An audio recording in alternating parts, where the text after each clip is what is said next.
pleased that we had another great turnout for our webinar. You can see in the chat, people are joining us from all over the world. That's one of the exciting things about this crazy time we're living in. And yeah, Sam, if you can just share the slideshow, we'll dive right in. So welcome to our second webinar, the Young Diplomats of the ELCJHL Schools. Next slide. So before we get started, we just want to make sure everyone has a good viewing experience. So if you navigate to the top of your screen, you're going to see a green bar, and it's going to say view options. And we suggest you click side-by-side mode. That'll let you see who's speaking on the side and also the presentation.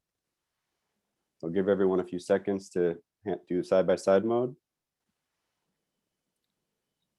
Great. That one. Okay.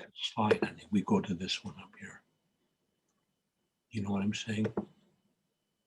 You got it, Rod, or you need a minute? Got it, great, okay. So we are gonna have an opportunity for audience questions towards the end of our presentation. To ask a question at that time, please use the chat option at the bottom of the screen. We're also gonna have an option for one question during our presentation. So I'll let you know when that's time to use. Please try to save your questions towards the end just so the chat doesn't get overloaded, and we'll give you a cue for when it's appropriate to ask audience questions. Great, next slide. So for those of you that are new to Opportunity Palestine, first of all, we're so pleased to have you at our webinar. And I just thought I'd give a brief background to what Opportunity Palestine does. So our mission is to sustain and support the educational institutions of the Evangelical Lutheran Church of Jordan and the Holy Land, which I'll explain what that is in just a minute here. We do that through development, fundraising, and awareness building in the United States. We're a 501c3 tax-deductible United States-based organization. And we're in this work because we see the incredible work the ELCJHL schools are doing to build peace in the Holy Land and build a just future for the peoples of the Holy Land, but also all of us as well. Great, thanks, Sam.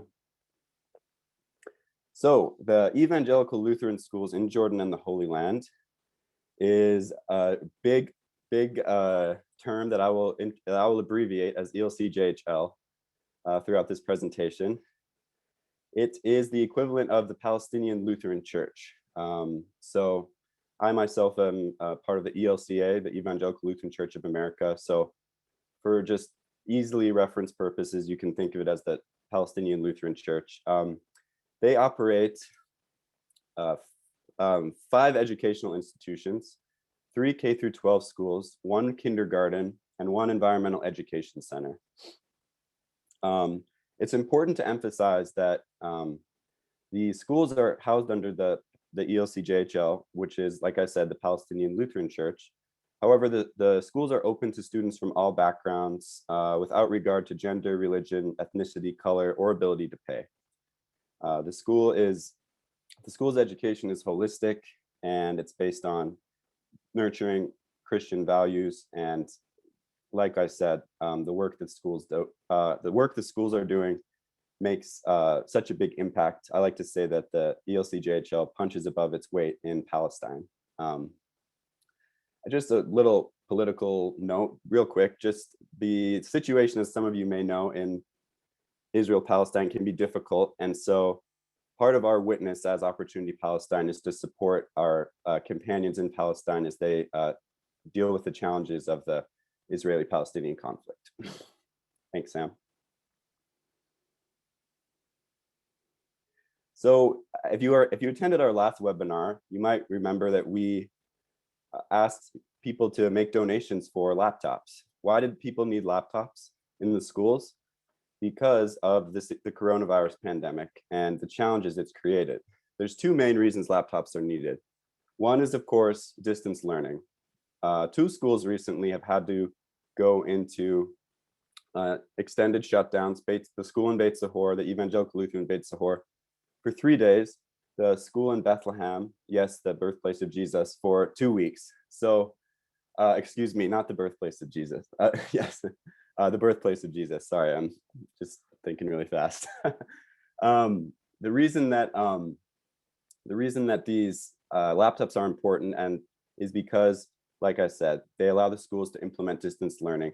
But another thing they allow them to do is some students are still going in person, but they're going to a different room in the school for social distancing purposes. And the laptops allow the teachers to basically stream their lesson to another room in the school. The laptops have been ordered and they're on their way. So thank you very much for your generous contributions following our last webinar. I'm gonna get started and introduce our participants and our speakers. So our first speaker is Amir Nator. Amir, can you introduce yourself quickly? Yes. First of all, can everyone hear me? Yes, yes. Okay.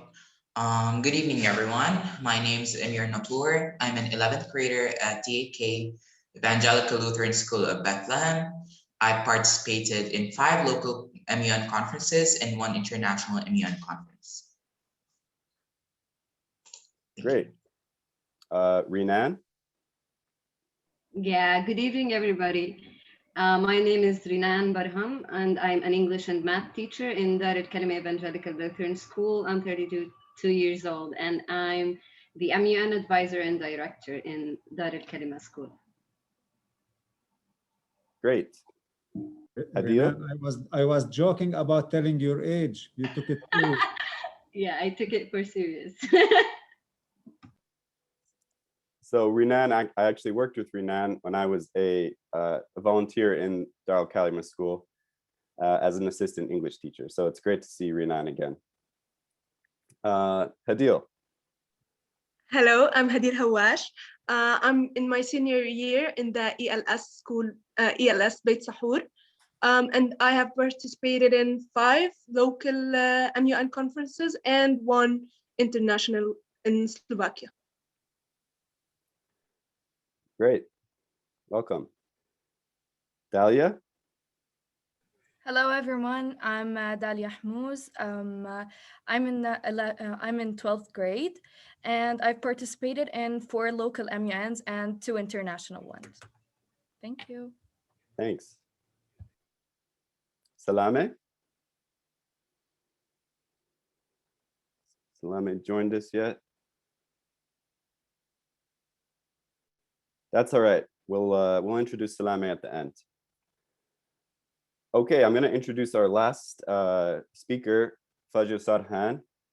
And in this presentation, we're also going to do a mock Model United Nations presentation. So I'm going to formally turn over the committee chair duties to Fajr and let him take over the meeting. Fajr, if you can please tell us a little bit about what Model United Nations is and how you got involved in it, and then get us started with the presentations. Thanks.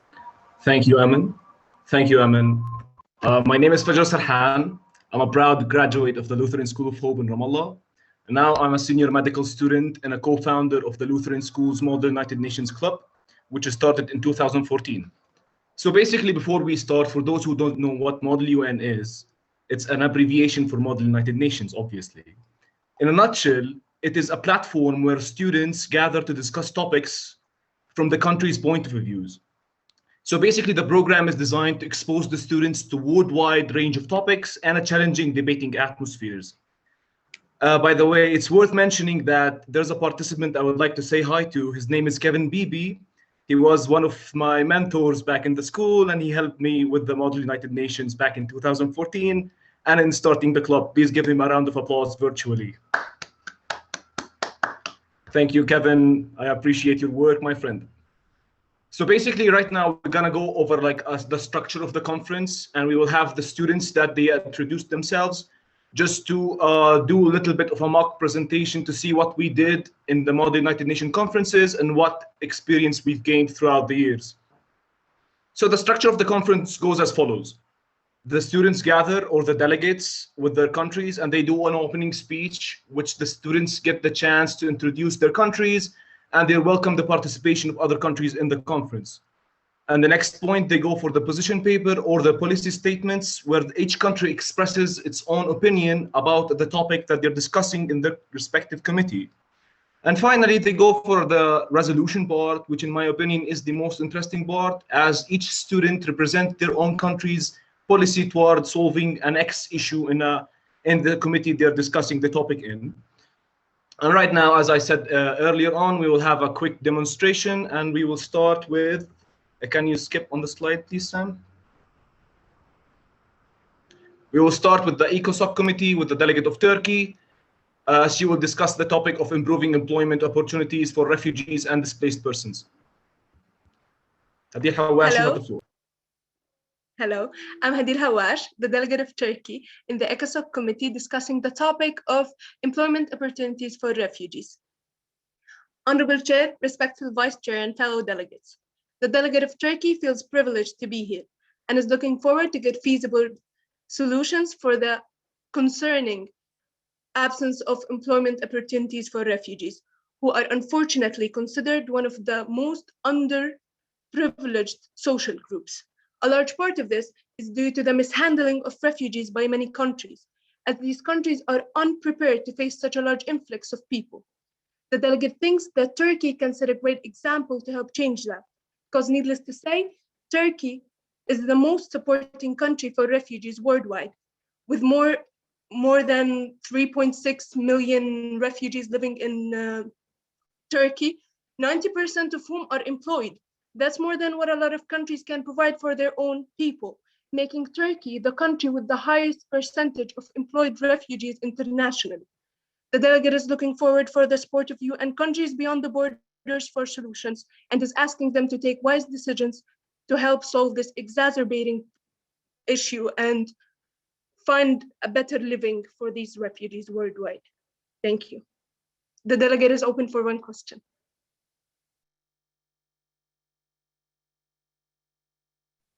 Roger, you're muted. Sure, yeah. Sorry, my mic was off. So thank you, delegate of Turkey. Now we will entertain one question for the delegate of Turkey. Can we see any questions on the floor? You have the chance to write it on the questions, and the delegate would be happy to answer that. Audience members, if you have please feel free to throw a question in the chat if you have any question.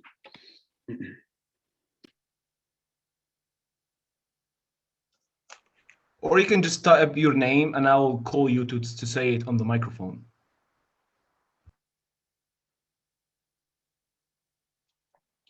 I have a question. Can you please introduce yourself? Yes, I am Adrian Gray, and I am here. I will turn my camera on as well. One moment. And I am a board member for Opportunity Palestine now, formerly a communications officer with ELCJHL. My question for you, Turkey delegate, Hadir, is how is it, is this a strain on the Turkish economy to provide for refugee employment? It's hard to handle such a large influx, but Turkey is trying its best, and that's why the delegate of Turkey is encouraging other countries and delegates to help Turkey and all the countries that support refugees worldwide, so we can host refugees equally according to abilities, which we can measure easily by like economic income and political stability. Thank you. Thank you. Delegate of Turkey, you may yield the floor back to the chair. The floor is yielded. Thank you. Delegate Sam, can you please go on to the next slide? And now we will go for the position paper by the delegate of Norway. He would be discussing the topic of ensuring women's equal participation in political life in the Human Rights Commission. Amir Natur, you have the floor. Good evening, everyone. My name is Emil Natur. I'm representing the country of Norway in the Human Rights Committee. I'll be discussing the topic of ensuring women's equal participation in political life. Honorable Chairman, respectful Vice Chair, and esteemed delegates. Since long ago, Norway has been one of the countries striving for true gender equality and has made many efforts to introduce equality and anti-discrimination acts to ensure the provision of equal rights for men and women in all aspects of society, including political life. Norway has always been a country that is deeply concerned with women representation in politics and has gradually throughout the decades increased these efforts.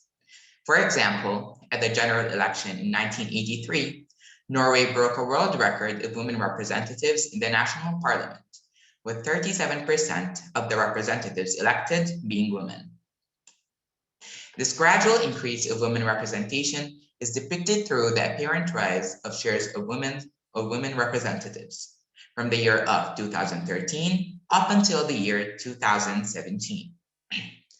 More than 41% of all representatives elected for the Norwegian parliament held in September 11, 2017 were women, taking up 69 of 169 representatives, which was up from a share of 39.6% reached in the preceding election from year 2013. Just as women in Norway are given major political roles on a wide national level, the same applies to local political positions.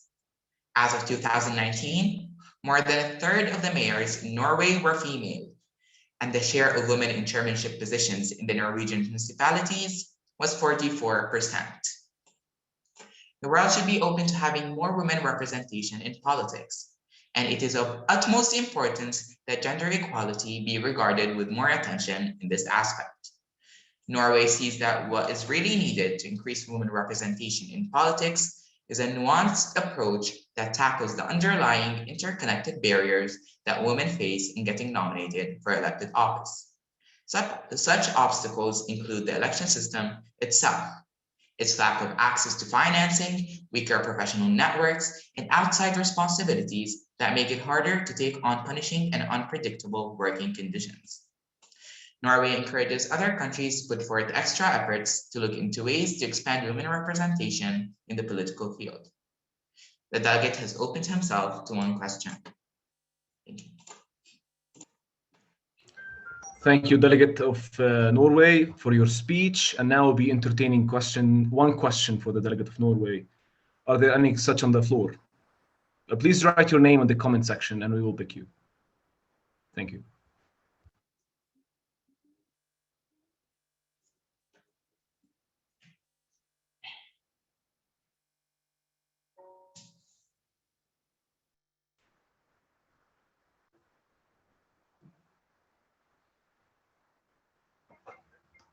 Well, seeing none, we will now proceed on to the resolutions. Can you, Sam, please skip on the slide, please?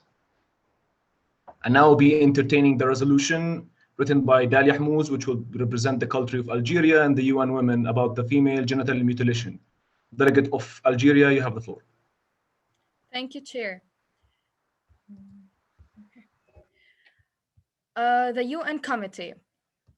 Alarmed by the decrease of the number of FGM practices over the past years because of the large number of people opposing the practice FGM among all countries, reaffirming that the Convention of the Elimination of Discrimination Against Women is deeply related to the issue we are discussing today, and that it is important to work along them to achieve the elimination of FGM.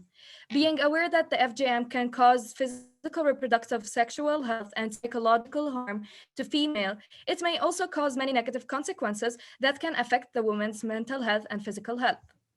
Deeply concerned about the evidence of medicalization of FGM practice, where medical institutions of performing female genital mutilation and thus supporting the practice directly or indirectly. Desiring the final elimination of female genital mutilation once and for all by global cooperation between all member states, recalling the Islamic laws that protect women's modesty and dignity to eliminate this process. Express, it's a hope to raise awareness of local countries. Allowed, anyone that participates in FGM will be sent to prison. expecting reduce the number of FGM practices, recognizing that female genital mutilation violates and impairs or nullifies the enjoyment of the human rights of women and girls, recognizing also that female genital mutilation is an irreparable, irreversible abuse that affects 100 to 140 million women and girls alive today, and that each year a further 3 million girls are at risk of undergoing the procedure.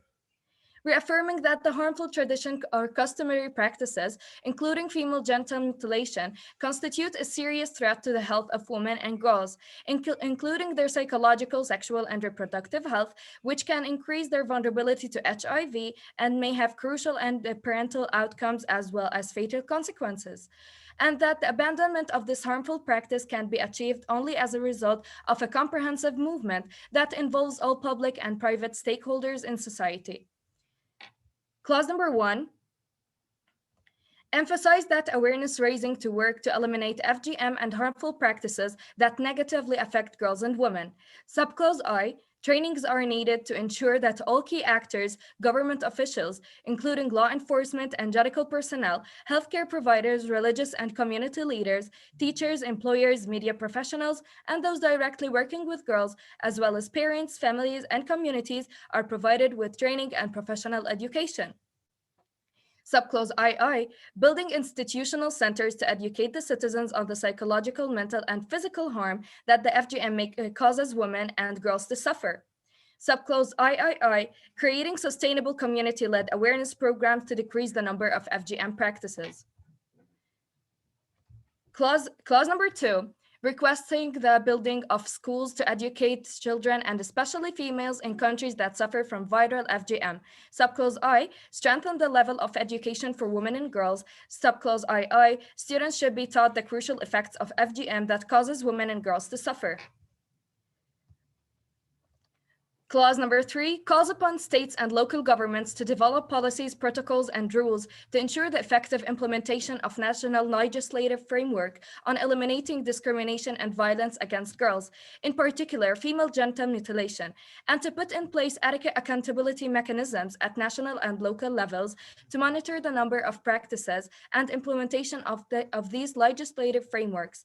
Subclause I, set laws and policies that hold people who commit FGM accountable for their practices and put in place specific mechanisms at both local and national levels to ensure the obedience to the law. Subclause II, take all necessary measures, including enacting and enforcing legalization to prohibit female genital mutilation and protect girls and women from this form of violence. Subclause III. Delegate, we're running out of time. Please reach your final remarks.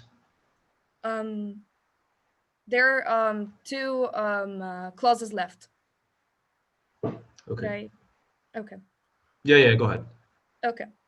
Subclause III, promote within the general framework of integration policies, effective and specific targeted measures for refugee women and women migrants and their communities in order to protect girls and children from female genital mutilation, including when the practice occurs outside the country of residence.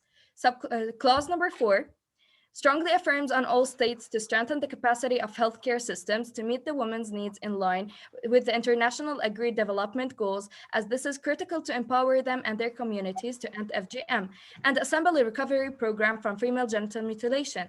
Subclause I, develop social and psychological support services and care to take measures to improve health, including sexual and reproductive health, in order to assist women and girls who are subjected to this violence. Clause number 5 also calls upon states to develop unified methods and standards for data collection on all forms of discrimination and violence against girls, especially forms that are underdocumented, such as female genital mutilation, and to develop additional indicators to effectively measure progress in eliminating female genital mutilation. The delegate. Thank you, Delegate of Algeria. You may yield the floor back to the chair. Okay. The floor is yielded. Is the Delegate of Algeria open for any question? The delegate is open to 1 question. Thank you, Delegate. The delegate just opened herself for 1 question. Is there any question on the floor? I believe there's a question. Please write your name in the comment section. There's 1 question in the chat from Claire Charlo. Okay, I'll read it out loud. FGM is a difficult issue. I believe that the cultural aspect needs to be addressed. Some girls are taught that it's a cultural, spiritual to undergo FGM. I don't condemn it. However, it continues, and I believe it's pushback to colonization. Can women that are cultural speak to young women about how FGM is into cultural practice? Delegate, you may answer the question. The delegate's answer is that, as the delegate has stated before, that they are trying to build institutional schools or programs or awareness programs in order to educate those young children, especially the customary issues where they have to educate those young children and to remove all the brainwashing that they have been through, whereas FGM is really harmful to women and the girls, and by the assistance of male presence in their life, like their brothers and their male partners. Thank you, Delegate of Algeria. You may yield the floor back to the chair. The floor is yielded. Thank you, Delegate. Well, that's a wrap, guys. I hope you enjoyed our little sketch on how we do modeling UN. And I'm pretty sure that you can imagine us like being in a broader area with like everyone dressed up with suits and skirts, and everyone's excited to meet new people and to discuss their topics. But right now, as we know, that's Corona thing, so you can't actually imagine that because everything's locked down, unfortunately. And I'll leave the floor back to Emin. Thank you. Okay, thanks Fajr, and thanks speakers for your wonderful presentations. We're going to very quickly vote on the resolution on the floor. Sam, can you start the poll?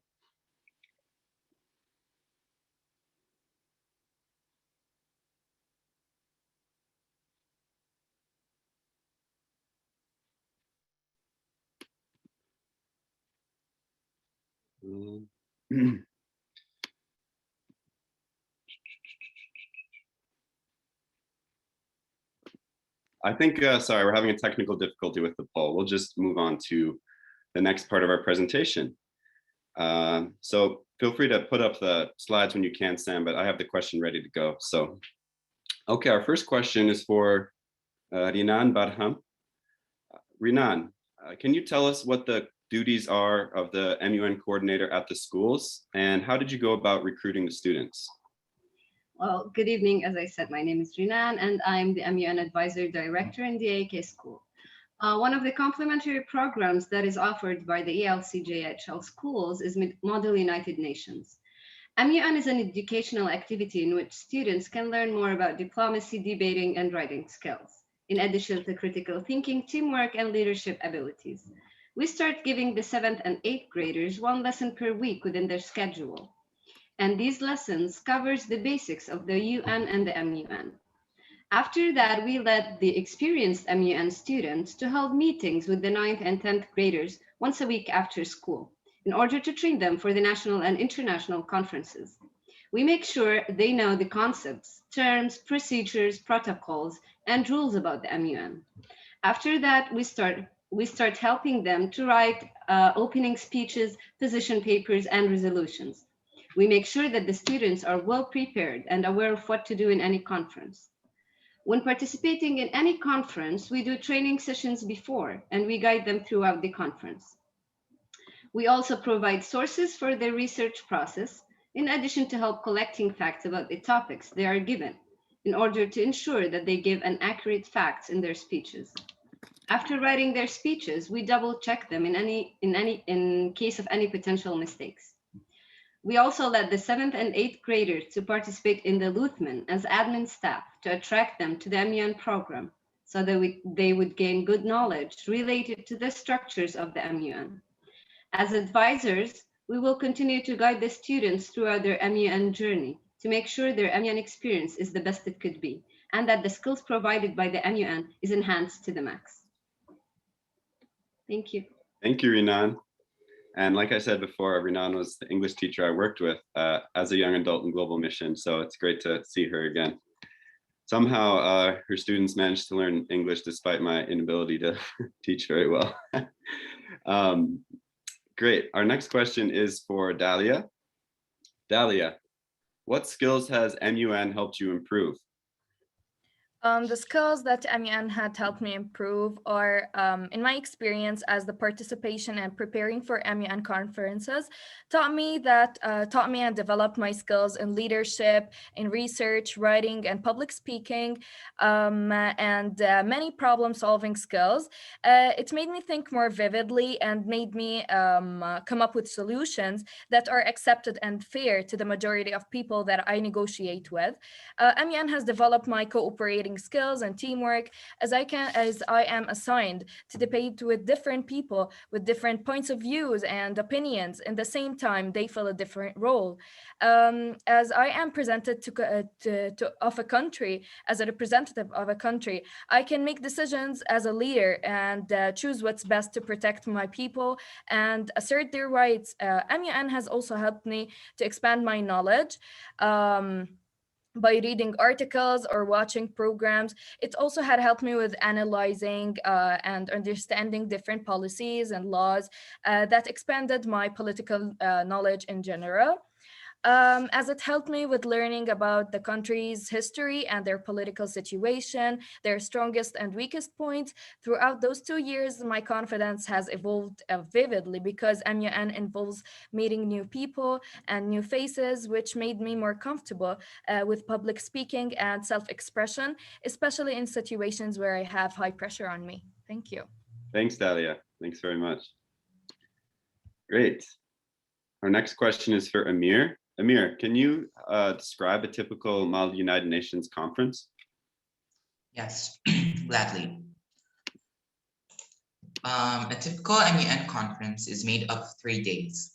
Each day, different sessions and activities take place. The first day of the conference is the opening ceremony. On that day, the hosts and executive team would welcome everyone who's attending their conference and would introduce them to the overall theme of the conference through a variety of segments and events. Also, during that time, ambassadors chosen exclusively from each school to represent certain countries are given the chance to present a speech about their country's stance on issues in the agenda. The second day of the conference consists of debate time and presenting the papers the delegates have prepared. Delegates are distributed into different committees. A conference usually consists of 8 to 10 committees, and each committee offers certain topics for discussion. The day consists of usually 4 debate sessions with coffee breaks between each and every session and a lunch break after the first 2 sessions are completed. After all the sessions have been completed, the Secretary General and head of the Entertainment Committee invite all delegates to a social event. It is usually around 6 to 7 p.m. and lasts for about 3 hours. The last day of the conference is made up of 2 halves. The first half consists of debate time and presenting solutions. And at the end, the debate is met with concluding remarks. Meanwhile, the second half of the day is the closing ceremony of the conference, in which the Secretary General and their executive team would thank everyone for attending and would rewind all the fun experiences and memories the press team had captured on their cameras. At the end of the ceremony, chairs of each committee would announce awards to remarkable delegates who put forth amazing efforts to ignite the debate during sessions. These awards are categorized into 3 honorable mentions and the Best Delegate Award. On these remarks, the closing ceremony ends, and so does the conference along with it. Thank you. Thanks, Amir. And Amir was also a student of mine in my classes, so very proud to have Amir here today showing off his incredible English language skills and public speaking abilities. Great. Our next question is for Hadil. Hadil, what is a favorite memory that you have from United Nations? Okay, so this story took place in the first MUN conference I participated in. I was 13 at the time, representing Brazil on the topic of child slavery. So you can imagine how much pressure I was under. And for 3 days straight, I was having endless debates with a lot of delegates, which was shockingly a lot of fun. And we even kept on debating in our breaks where everyone was offering their help. And that conference ended up with me having such a great experience, a lot more courage, an instant interest in the idea of MUN. A story I would always tell whenever I want to convince someone to participate in a MUN conference, and most importantly, some amazing friends. Thanks, Hadil. Thanks very much. And I'm sure there's a lot of other great memories from all your travels and time in MUN. Our next question is for Fajr. Fajr, can you tell us a little bit about the history of the Mali United Nations Conference? As Fajr is speaking, you can think of questions in the audience. If you have any questions you'd like to ask any of our delegates or our coordinators or our alumni. Fajr, you may be muted. Thank you, Amin. Can you hear me? Yes. Okay. So basically, the Lutheran Schools Model United Nations Club started in 2013. We started by participating in a local conference in a nearby school, and luckily, the students that the school picked, they were interested in those topics. So we took the experience back to our school, and we spoken with Dr. Charlie and Mr. Salame to start our own club inside the schools.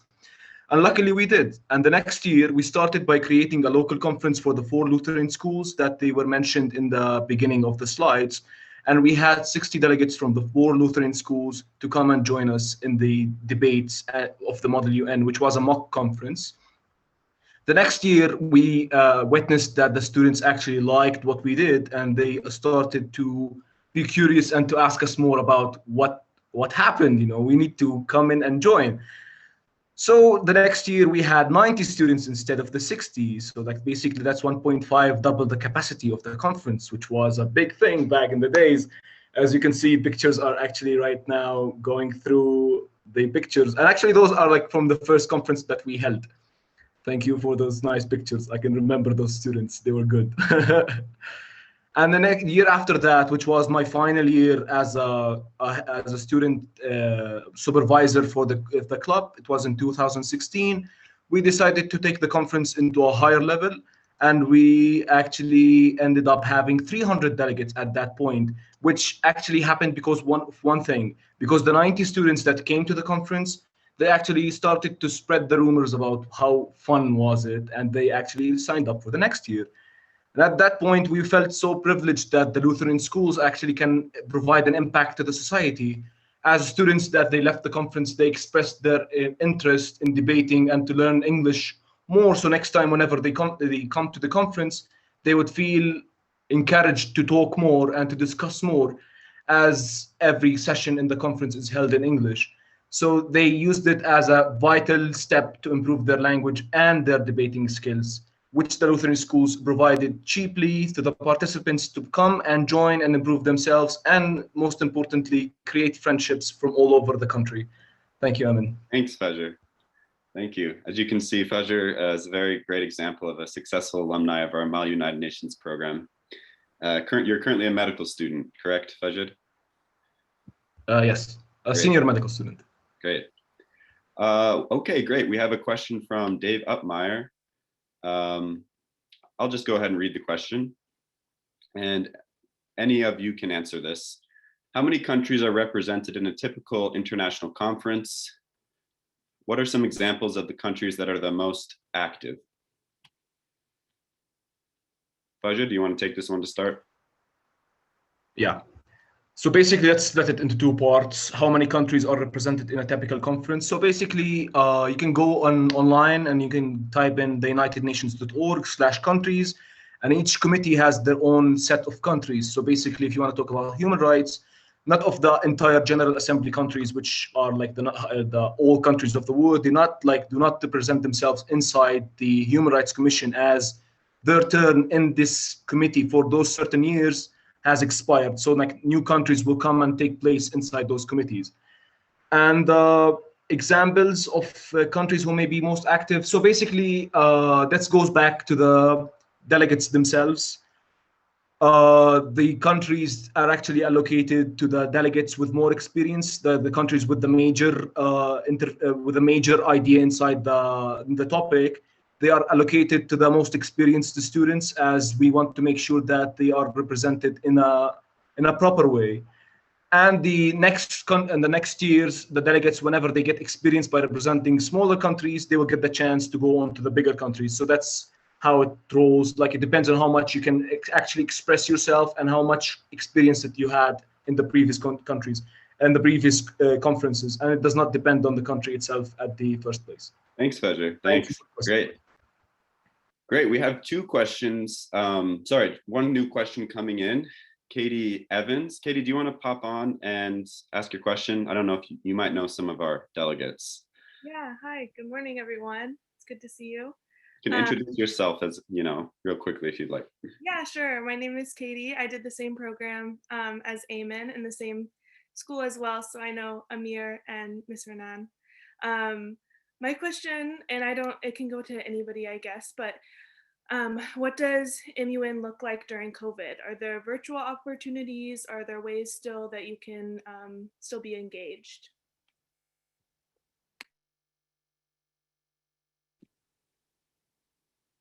Amir would like to go for the question to answer it. Amir, you have the floor. Yes, for sure. Currently, there are virtual conferences that are going around. So basically, conferences that used to happen in real life are currently virtual. The same, the same. Everything is the same. It's just virtual, and we use virtual platforms to do the debates and the conference, go around with the conference. So yeah, some conferences are virtual at the current time because of the pandemic and everything that's going on with the world. Yes. Thanks, Amir. And thanks for the question, Katie. I would like to speak up for 30 seconds if there's a chance. Okay, I'm timing you. Okay, thanks. So like 29 seconds right now. So basically, as you can see in the picture, I would like to talk about this picture in a brief. As you can see, those 5 students, they were the Lutheran School graduates, and right now they're actually doing great jobs in their lives. This picture was taken in 2016. So starting from the left, this guy, Nadim, he's actually right now in Germany. The next one is Saeed, he's doing mechanical engineering in Germany. The other one is Reem, which was my cousin, and she's doing English in Spain. And the other one is also, his name is Rani, he's doing engineering in Germany. And the other one, her name is Yara, and she's doing international relations in The Hague in the Netherlands. So that's a quick brief on what the students of our club actually achieved in their lives. And as you can see in the previous pictures that were actually shown, every one of those are actually doing a great job in their lives, and they have achieved so much since they've graduated from the school. And their participation in Model UN, not just to brag about that, their participation in the Model UN was pivotal in their success in their lives. Thanks, Thank you. Thanks. Okay, I think we have time for one more question. I certainly can ask my own question. I have a question for one of the delegates, maybe Hadil or Dalia. What is your favorite issue or country to represent at the Model United Nations Conference? And this one is for Hadil or Dalia. Okay, I may answer. Okay. It really depends on the country that we're given and the committee we're in. Personally, I would like to participate in HR, like human rights or women's rights, or something that has to do with those kind of politics, because they are expressive and they actually bring out like really good resolutions and really good clues that maybe the world could really like end so many issues with them. So that would be great. Thanks, Dalia. Renan has something she'd like to add. So Renan, please feel free. Yeah, about the Katie's question. Well, for the MUN conferences, we've attended the BER MUN on November. It was virtual. And we're attending also the Roseman conference. It's on the 1st of March, and it's also virtual. So all the MUN conferences are online. actually, because of the pandemic. And we're having most of the MUN conferences on Zoom application. So we've attended one conference, and we're going to attend another conference, and it's really not like the like to have it like before, but it was really good. Thanks, Renan. Great. I think I just have my last question, and this is open to anyone, maybe or Hadil can answer, but how has Model United Nations helped you understand international politics and Palestine's situation in the United Nations and in international politics? I may answer this one. Yeah. Yeah. The idea of MUN represents a lot of different, not like a lot of different point of views for each country. So it's really interesting to see how each country thinks about the Israeli-Palestinian conflict. So I was really interested, like this topic is my favorite in a conference. So I get really interested to know about what each country thinks and is willing to do to help fix whatever is going on. Thanks, Hadil. And thanks again to all of our speakers for making themselves available for questions. We're going to move to our conclusion. So I'd like to introduce Dr. Charlie Haddad. He's the ELCJHL Director of Education. He's the man behind the scenes. He makes a lot of stuff happen. And he's going to give a quick update about the financial situation of the ELCJHL in light of the coronavirus pandemic. Thank you, Ayman. Good morning, everyone. I realize that for some of you, it must be very, very early in the morning in the US, at least some parts of the US. So really your participation and your attendance is really valued, greatly valued and appreciated. Thank you very much. Thanks also to all of those who participated in the preparations for this conference or for this webinar. I mean, your efforts are really, truly appreciated, without naming any names, because that will take time, and I am on the watch right now by Ayman. So I'll try to be as brief as possible. Of course, I'm coming to the boring part now after all these beautiful presentations by our students, our staff, which I thank deeply. Going to the financial part on the screen, you can see, some of you have seen this in the last webinar in last November, but for those who haven't, this is just a reflection that shows how our tuition fees do not actually cover the cost of educating a child.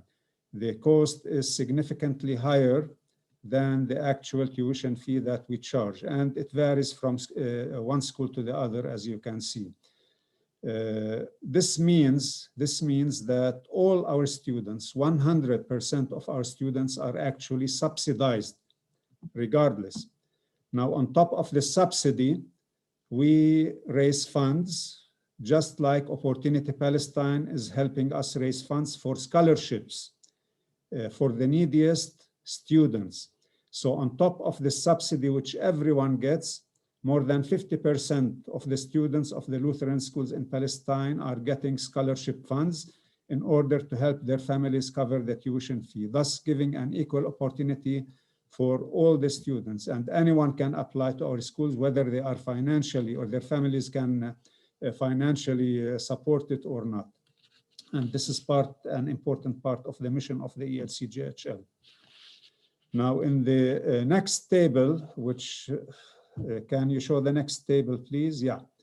This table very simply reflects how COVID-19 affected our finances in 2020. And I will not go through it. You can see the numbers, but in general, we were 17.43% under the budgeted value. in collecting the fees. So we were short by 17.43% compared to the budgeted fees that we were supposed to collect. Now, doing a reflection using 2020 results and reflecting on 2021, based on the actual results of 2020, and since the pandemic is still ongoing, we reflect that we will be 20.83% short in 2021. And this, of course, will increase the financial burden on the church. It is a serious issue. One of the many steps that we have been taking, the ELCJHL has been taking in order to overcome this big challenge, this big financial challenge, is that a decision was made recently to make salary cuts in the amount of 5% throughout the whole calendar year 2021. So between January and December of this year, the staff will be getting a 5% cut to their salary, which already is a meager salary, by the way. Maybe it is okay compared to other institutions here, but it is very low salaries. Just to give you a very rough idea, a teacher with a bachelor's degree starting with us with no experience at all gets a mere 3,200 shekels to start with, which is less than $1,000. If this person wanted to rent a flat in Jerusalem, let's say, the flat is $1,000 to rent, but in the West Bank, it is much cheaper. So you have to pay half your salary, which is $500 to rent a flat in the West Bank. So this is just a reflection of how difficult the economic situation is for many people here. Finally, I would like to reflect a little bit on the physical education project at the School of Hope in Ramallah.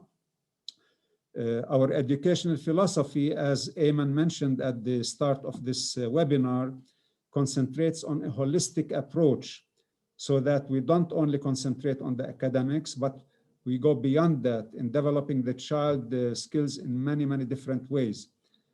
The sports activities and the physical education project is an integral part and a very important part of this holistic educational approach. These activities, if we want them to achieve their objectives, we need internal facilities, which at the moment, the School of Hope in Ramallah does not have. So developing this project, establishing this project and having internal sports facilities is very essential so that our holistic approach, at least with regard to the sports and physical education, is achieved.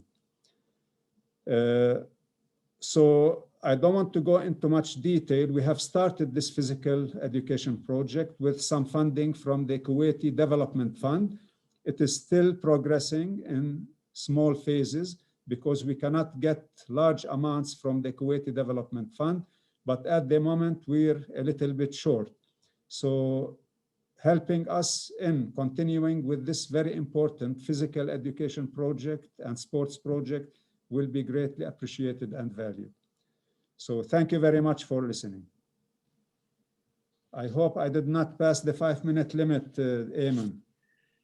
Oh, almost. Thanks, Dr. Charlie. I appreciate keeping your remarks eloquent and succinct as always. Just to add a little bit on what Dr. Charlie said. So from time to time, Opportunity Palestine, we have certain giving campaigns. Like last webinar, we raised money for laptops. Previous years, we've raised money for certain supplies in schools. So if you're interested in contributing to the physical education project at the School of Hope in Ramallah, which will include basically allow sports programs to continue throughout the year, one of which is the swimming program. One of the issues about swimming pools in Palestine is that they're very expensive and typically only located at 5-star hotels. So by finishing this swimming pool, we'll be able to extend sports activities and opportunities for students year-round. So if you'd like to contribute to this fund, you'll find that option on our website. But as always, we also continue to accept contributions for scholarships. So you'll also find that option on our website. We'll just wrap up here. Looks like we're about 9:30, so don't want to keep people for too much longer. Sam, can you please go to the next slide? So we just like to thank everyone for coming and encourage you to stay connected with Opportunity Palestine. We have our Facebook, Instagram, Twitter, and we also have a mailing list. So if you'd like to get in our email list, you can send a message on our website or send us a message on Facebook. And that's probably our main way of getting the word out, but we always put stuff on our Facebook and our Instagram as well. So of course, this is the time of the presentation where I am going to ask people to spread the word about Opportunity Palestine and to make a contribution if they're able. If you're able to go to our website and make any small contribution, we really appreciate it. You can find the link there. As I said before, it's a 501c3 tax-deductible organizations. Your money goes directly to the ELCJHL schools. Of course, we have some overhead costs, but we send as much money as possible to the ELCJHL schools on a regular basis. And we have really been able to provide them a lot of support. We about doubled our contributions last year in 2020 as compared with 2019. And we're really excited about that because this is contributing and this is allowing these schools to continue in their faithful witness, living under the Israeli occupation. So please make a contribution if you can. If not, please spread the word. We're always willing to work with people to run fundraisers in their churches and their groups. We've had a lot of success with grassroots fundraising. So without further ado, I will just thank everyone for joining. And really, though, first person I have to thank is Sam E., another fellow Yagam. She is the technical mastermind behind all of the slides you're seeing and the Zoom webinar and the registration. And Sam was a person who came up with the idea to do webinars during the pandemic. And without her leadership, we wouldn't be in this virtual room today. So thank you, Sam. Thank you to our featured speakers, Rinan, Dalia, Amir, Hadil, Fajr. Thanks, of course, to the Board of Opportunity Palestine and Dr. Charlie, our number one partner over there in making these things happen. And of course, the staff of the ELCJHL and you, our audience. We really appreciate you coming today. This video will be available online, and we look forward to seeing you at our next webinar. We're going to try to do these every 2 months or so, every several months. We're still working on the theme for the next one. Stay tuned. Maybe robotics, maybe the Environmental Education Center. I'm not going to tell you, so it'll have some suspense. Feel free to hang out for a little bit afterwards in the Zoom. We'll keep it going, but we'll stop recording. And thanks for your time and have a wonderful weekend. Ma salama. Thank you, Ayman, Sam. Thank you, everyone. Take care. Thank you very much. Thank you. Wonderful to see you all. Thank you. Thanks, Colin. Thank you, participants. Great job, everybody. Thank you. Very good job. Thank you. Very well done. Thank you, So Sam and Ayman. And also the students in the MUN. Lovely. thank you so much. Bye-bye. Have a good day. Bye, Adrian. Bye-bye.